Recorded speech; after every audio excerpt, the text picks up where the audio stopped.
दोपहर बुलेटिन में आप सभी का स्वागत है और मैं हूं आपके साथ अरविंद कुमार सिंह और आप देख रहे हैं न्यूज़ 9 नेटवर्क पर आज की खबरें। खबर सामने से है, जहां सामने जनपद के कांदला इलाके में आवारा कुत्तों का आतंक देखने को मिला है। आवारा कुत्तों ने 2 दर्जन से भी अधिक लोगों को अपना शिकार बनाया है। 2 दर्जन से अधिक बच्चों व युवकों को काट कर घायल कर दिया, जिसके बाद सभी बीमार लोग कांदला से पहुंचे और आवारा कुत्तों के काटे होने की सूचना दी, जिस पर स्वास्थ्य विभाग में हड़कंप मच गया और आनन फानन में स्वास्थ्य विभाग ने अस्पताल में कैंप लगाकर मरीजों को रेबीज के इंजेक्शन लगाए और आवारा कुत्तों से संबंधित शिकायत नगर पंचायत कांदला को दी है। दरअसल ये पूरा मामला जनपद शामली के कांदला कस्बे का है, जहां पर इन दिनों आवारा कुत्तों ने आतंक मचा रखा है, जिससे लेकर बूढ़े और बच्चे रात के समय में घर से निकलना बंद हो चुका है। आपको बता दें कि 1 माह के अंदर अब तक आवारा कुत्तों ने 2 दर्जन से अधिक लोगों को अपना शिकार बना चुके हैं। जिसके बाद मामले की सूचना मिलते ही कांदला सरकारी अस्पताल में डॉक्टरों ने एक कैंप लगाकर आवारा कुत्तों के हुए शिकार बूढ़े और बच्चों को रेबीज के इंजेक्शन दिए। साथ ही उन्हें आवारा कुत्तों के काटने पर समय रहते क्या आज बता मतलब 14 है नए, हाँ नए जो जिनको काटा है आज फ्रेश वाले, बाकी तो जो डोज वाले उनकी तो लगती है। अच्छा डॉक्टर साहब, एक बात और कुत्ता काट लेता है उसके लिए क्या मैसेज देना चाहिए, किस तरीके का काम करना चाहिए जब कुत्ता काट लेता है? पर कुत्ते काटने का तो यही है कि अपना जो है एहतियात तो बरतनी चाहिए। अपना जो है काटने की बात तो हो, फिर तो यार भी तो जरूरी है, इंजेक्शन टीटी वगैरह यार भी, तो इंजेक्शन तो लगाना मस्ट है इसमें लगा। ये जो है अगर जो है कुत्ते पे उस पर होता है 10 दिन के अंदर देखना पड़ता है, तो इसमें जो तो वैसे 3 लगते हैं हमारे, तो वैसे 4 का है, 4 में 3 डोज तो लगती हैं, 3 बार में लगाते हैं।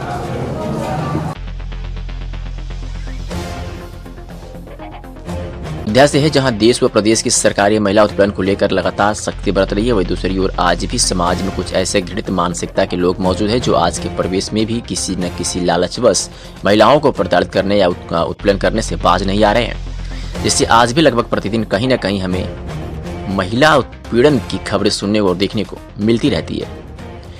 एक ऐसा ही उत्पीड़न का मामला कोतवाली नगर के खोजनपुर मोदाहा दक्षिणी का सामने आया है, जहां एक महिला को उसके ससुराल वालों ने पीट कर अधमरा कर दिया। मौके पर उसने ग्राम प्रधान के घर भाग किस तरह अपनी जान बचाई। वही इस मामले को लेकर सपा के पूर्व MLC लीलावती कुशवाहा पीड़ित पत्नी को देखने के लिए जिला अस्पताल पहुंची, जहां उसका इलाज जिला अस्पताल में चल रहा है। तो वहीं पीड़िता की माने तो उसका विवाह ग्राम खोजनपुर निवासी सौरभ यादव से 2014 में हुआ था। उस समय उसके पति बेरोजगार थे। कुछ समय बाद उनको बिजली विभाग में SSO की नौकरी मिल गई। उसके बाद से ही उसके ससुराल वाले लगातार उसे मारते पीटे रहते से ऐसा आरोप लगाया है उसने, और इसी साल अगस्त माह में उसे जहर देकर मारने का भी प्रयास किया था। उस समय भी गांव वालों और ग्राम प्रधान की तत्परता के चलते समुचित इलाज मिल जाने से उसकी जान बच गई थी। वही पीड़ित सुमन यादव ने बताया कि उनके पति की मंशा दूसरी शादी करने की है, जिसे लेकर वो उसे अपने रास्ते से हटाना चाहते हैं। इसकी उसने पुलिस में 4 बार FIR भी दर्ज करा रखी है, परंतु आज तक पुलिस द्वारा उसके खिलाफ कोई कार्रवाई नहीं की गई। फिर उसने बिजली विभाग के उच्च अधिकारियों को भी इस बात की सूचना दी और उनके द्वारा भी उसे सिर्फ आश्वासन ही मिला।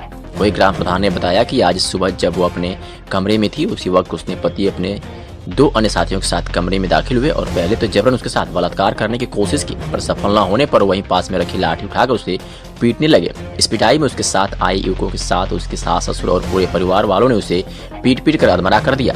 किसी तरह से वह भाग कर प्रधान के घर पहुंची, जहां से प्रधान ने उसे अस्पताल पहुंचाया, जहां उसका इलाज चल रहा है।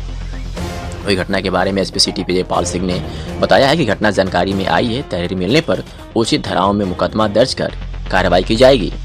14 में शादी हुई, 17 में इनकी नौकरी लगी। जब से नौकरी लगी है तब से ये हमको रखना नहीं चाहते, कहते अपने दादी से खेत लिखवाओ या फिर दहेज लाओ। तो उसके बाद वो तब भी मारे थे, इसके पहले जहर भी दे चुके हैं 3 महीने पहले। आज जो है कल हम गए थे इनके ऑफिस, ये शादी दूसरी तय की है। इनके ऑफिस गए थे इनके एक्सियन से मिलने। इनके एक्सियन ने कहा जाके मिलो, तो ये वहाँ पे भी हमको अपनी मम्मी और पापा को बुलाए थे वहाँ भी मारने के लिए, वहाँ ऑफिस में अपने। उसके बाद जब हम वहाँ से चले गए तो घर पे आज सुबह किसी और को बुलाए थे, 2 लोग थे, तो वो लोग पकड़ एक मार्च से इनके ससुर मेरे पास आए। उन्होंने बताया कि बेटा तुम्हारा ये जो हमारी बहू छोटी है अक्सर हमको उससे परेशान करती है। तो हम इसके घर गए थे, पता किए जानकारी किए तो पता लगा इसकी तबीयत खराब रहती है, बुखार था और इसको चेचक निकला था। 10 दिन से खाई नहीं थी और जब घर से निकली वो गिर पड़ी, बेहोश हो गई। तो इसकी सास गाली वाली देना चालू कर दिए। तो हम पूछे कहे कि इस तरह क्यों कर रही हो?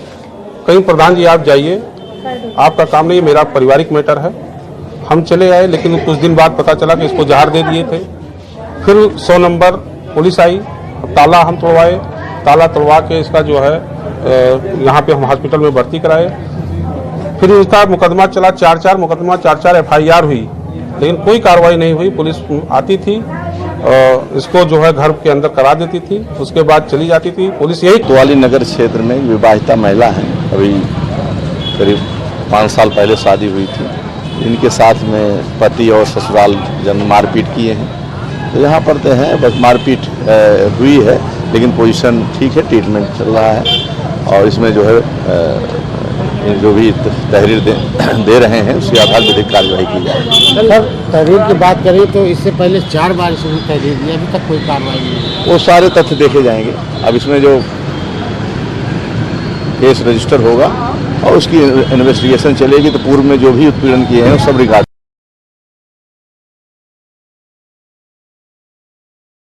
अभी खबर आपको हरदोई से दिखा रहे हैं, जहां स्कॉटलैंड की तर्ज पर अब हरदोई की पुलिस अकेले रहने वाले वृद्धों का खास ख्याल रखेगी। डीजीपी के निर्देश पर यूपी के साथ अब हरदोई में भी इस तरह की पहल की जा रही है। इसमें थानों के अधिकारियों से जवान तक अपनी बीट में रहने वाले वृद्ध और उनके रिश्तेदारों की जानकारी रखेंगे, ताकि उनकी सुरक्षा पुख्ता की जा सके और आवश्यकता पड़ने पर मदद की जा सके।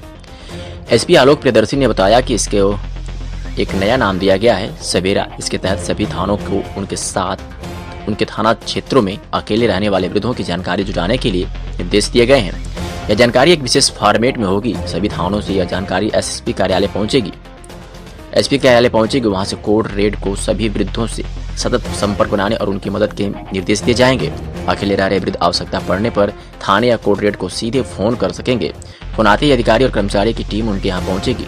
वृद्धजनों को उनकी बीट के आधार अधिकारी और जवानों के फोन नंबरों के अलावा अन्य आवश्यक नंबर भी मुहैया कराए जाएंगे। एसपी ने बताया कि सभी को 112 के विषय में भी अवगत कराया जा रहा है, ताकि जरूरत पर यह नंबर डायल किया जा सके। एसपी के मुताबिक इस जानकारी में उनका नाम, पता और उनका फोन नंबर, उनके फर्जन रिश्तेदारों और करीबियों का फोन नंबर और पता, उनके यहाँ आने जाने वाले नौकरों और रिश्तेदारों की जानकारी, उनके चिकित्सक की जानकारी व मेडिकल हिस्ट्री आदि होगी। अकेले रहने वाले वृद्धों के साथ गंभीर वारदातों का खतरा रहता है। अकेले रहने के कारण कई तरह की परेशानियों का सामना भी उन्हें करना पड़ता है। उनकी समस्याओं का समाधान हो, इसके लिए सोशल पुलिसिंग के तहत किया जा रहा है। क्योंकि उनके द्वारा उनको रजिस्टर कराने की बात है, जब वो रजिस्टर हो जाएंगे थाने में, तो उनकी सुख सुविधा, उनकी किसी समस्या, उनके किसी भी तरह के इशू को एड्रेस करने के लिए उनको सिर्फ 112 पे कॉल करना पड़ेगा और उनकी कॉल पे वो गाड़ी तत्काल उनके पास पहुँचेगी और उनकी समस्या का निराकरण करेगा। इसके अलावा यह भी व्यवस्था की गई है, इस पूरे प्रोग्राम का नाम है सवेरा। इसके प्रोग्राम के अंदर यह भी व्यवस्था की गई है कि जो संबंधित थानाध्यक्ष होंगे उनके पास भी उनकी सूची रहेगी जो वृद्ध नागरिक हैं और खासकर ऐसे लोग जिनकी आगे पीछे कोई नहीं है, और उनके संरक्षक या उनके वार्ड्स थानाध्यक्ष बन के काम करेंगे, जो समय समय पर जाकर उनका हाल चाल लेंगे, उनके जन्मदिन पर उनको बधाई देंगे, उनको अगर कोई प्रॉब्लम है तो उनकी दवा का बनाने का बंदोबस्त करेंगे, उनको अस्पताल पहुँचाएंगे। उनकी किसी भी तरह की समस्या जिसके लिए वो अक्षम है, उसमें पुलिस उनकी साथी और मददगार है।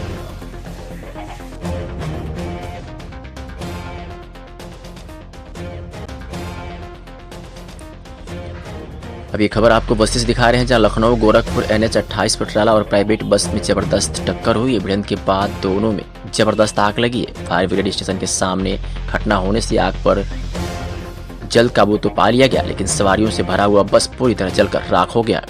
यात्रियों के अनुसार बस की रफ्तार तेज होने से चौराहे पर पहुंचने के बाद अनियंत्रित और दूसरी साइड पर जा रहे ट्राले में टक्कर मार रही है। आग लगने के बाद बस यात्री शीशा तोड़कर बाहर निकले हैं। यात्रियों का सारा सामान जलकर राख हो गया है। एक यात्री के अनुसार वो अपने परिवार के साथ किसी शादी समारोह में शामिल होने जा रहा था, उसका सारा सामान जलकर राख हो गया है। प्राइवेट बस लखनऊ में सवारियों को लेकर डुमरियागंज जा रही थी। बस में लगभग 40 से 50 यात्री सवार थे। इन प्राइवेट बसों पर नहीं प्रशासन का कोई कार्रवाई नहीं होता है। आरटीओ की मिलीभगत से धड़ल्ले से बसें सड़कों पर दौड़ रही हैं। प्राइवेट का पास लेकर ये सवारियां ढोती और नियमों का पालन नहीं करते हैं। फिलहाल घटना में किसी के हताहत होने की सूचना नहीं है। कुछ यात्रियों को चोटें आई हैं। घटना बस्ती हरिया थाना क्षेत्र के संसारीपुर चौराहे की बताई जा रही है। आपको साथ ही बता दें, घटना के बाद घंटों जाम लगा रहा और मौके पर पहुंची पुलिस ने यात्रियों को दूसरे बस में बिठाकर भिजवाया और जाम को खुलवाया है। क्या नाम है आपका? मेरा नाम संदीप है और मैं लखनऊ से बस्ती से ट्रैवल कर रहा था। तो ये गाड़ी कहाँ जा रही थी? ये डुमरियागंज जा रही थी। आप कहाँ के लिए बैठे थे? मैं सोनार के लिए जा रहा था। तो ये कैसे हादसा हुआ है? ये अचानक से ये गाड़ी रड़बाती हो गई और ट्रेलर में घुस गई और उसके बाद तुरंत आग लग गया इसमें। किसी की चोट नहीं, किसी जान माल की कोई नुकसान नहीं हुआ है। सब लोग तुरंत सब तुरंत भाग लिए, शीशा तोड़ के गए। ऐसे भी भाई साहब जो है वो क्या नाम है लखनऊ की तरफ से आ रही थी और एक ट्रेलर जो था वो आ रहा था गोरखपुर की तरफ से। संसारीपुर चौराहे पे जो है बस वाला आपा तोड़ करके जा करके ट्रेलर में टक्कर मार दिया। टक्कर मारने से उसमें जो सवारियां थी वो तोड़ करके नीचे भाग गई, लेकिन दोनों गाड़ियों में आग लग गई। आग काफी भयंकर थी। दोनों गाड़ियों को फायर ब्रिगेड की मदद से जो बुझवाया गया और यातायात के साथ उसको चालू करा। कोई हताहत हुआ है? कोई इसमें हताहत नहीं हुआ, किसी को चोट लगने की कोई सूचना नहीं।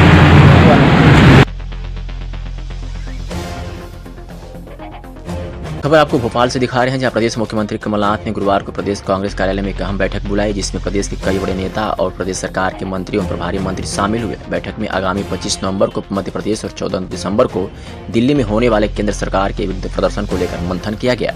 बैठक में तय हुआ कि बीजेपी को किस प्रकार घेरा जाए और किन मुद्दों पर घेरा जाए, इसको लेकर भी चर्चा की गई। कमलनाथ की अध्यक्षता में बैठक में चर्चा हुई। साथ ही सरकार के 1 साल पूरे होने पर सरकार की उपलब्धियों को जनता के बीच पहुंचाने के लिए भी चर्चा की गई। कमलनाथ की खूबियों को भी भुनाने की रणनीति पर जोर दिया गया। कांग्रेस का दावा है कि मोदी सरकार के कार्यकाल में यह दूसरा सबसे बड़ा प्रदर्शन होगा, जिसमें सभी राज्यों की जिम्मेदारी दी गई है। कमलनाथ ने इसके लिए एक फुल प्लान तैयार किया है, जिस पर प्रदेश के सभी नेता, मंत्री, जिला अध्यक्ष एवं सभी कार्यकर्ता काम करेंगे। बैठक में सम्मिलित हुए मध्य प्रदेश के अधिकतर मंत्री एवं कांग्रेस के पदाधिकारियों एवं विधायकों ने कार्यकर्ताओं ने इस बैठक में अपनी उपस्थिति दर्ज कराई है। क्या था कि इन झगड़ों को सुलझाओ, हमारे प्रदेश के खिलाड़ियों का हनन हो रहा है, उनका नुकसान हो रहा है और मैं आपके माध्यम से फिर अनुरोध करता हूं कि उन झगड़ों को सुलझाओ, खिलाड़ियों को, क्योंकि देश के झगड़े हैं, इसलिए भारतीय परिदृश्य में देखिए मध्य प्रदेश की सरकार को अधिकार है, हम आमंत्रित सदस्य नियुक्त करते हैं किसी भी जिले की बैठक में।